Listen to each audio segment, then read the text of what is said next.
The ACF is a youth organisation that concentrates both on military skills and also adventure training.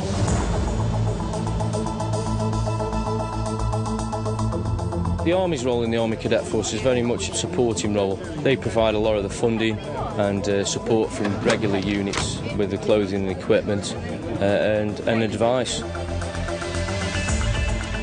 The ACF isn't a recruitment organisation for the Army. Clearly we're going to train the cadets in some aspects of military work, but much of it revolves around citizenship and adventure training. There's approximately 44,000 cadets nationwide and 8,000 officers and adults. It's an excellent way for the kids to occupy their time. There's not the youth clubs that there used to be, so I know that this does help the kids. This bow here is £30, and I'm trying to hold that while I decide where I'm going to fire and release. Oh, get in! One of the draws of the Army Cadet Force to people is that it allows them to gain qualifications and do activities such as kayaking and climbing and abseiling and archery.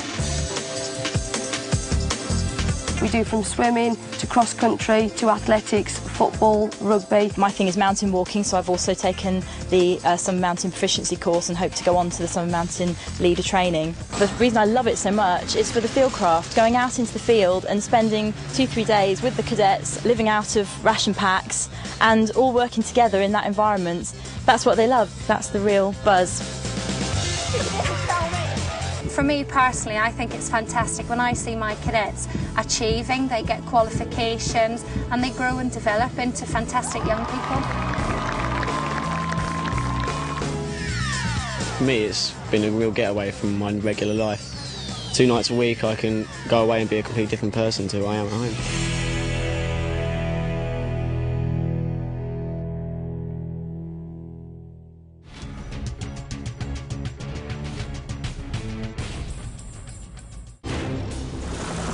Rifles, artillery, tanks and helicopters, all useless without the most important item in the Army's arsenal, the British combat soldier. As a combat soldier or officer, you'll be trained to fight and win. In the world's hotspots, you'll use these skills to help keep the peace and safeguard the delivery of humanitarian aid. In combat, you need to be fit and mentally tough. Combat units are close-knit teams. It will be your courage and loyalty that will earn you the respect of your comrades. The infantry, the largest part of the army. You'll be in the thick of the action in one of 4 roles: armoured, mechanised, air assault, or light. Whichever role you're in, the infantry soldier's main task is to seize and hold the ground, defeating the enemy in close combat.